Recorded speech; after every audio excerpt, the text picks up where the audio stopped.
Yun mga idol, good day sa inyo. Aba, mayroon tayong bagong good news sa inyo.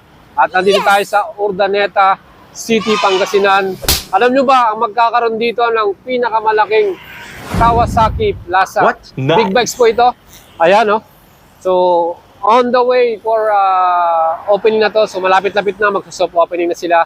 And ang tabayanan nyo yan dahil i-update ko kayo dyan. Papakita natin sa inyo yung lahat ng kanilang facility at yung mga model na magiging available dito.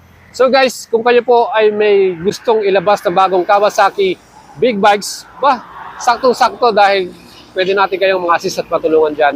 Dito po sa Kawasaki Guanzon. Yan. So ito po ay under Guanzon Group. So again, congratulations in advance sa Guanzon, dahil meron na naman silang bagong Kawasaki big bike store here at Urdaneta, Pangasinan.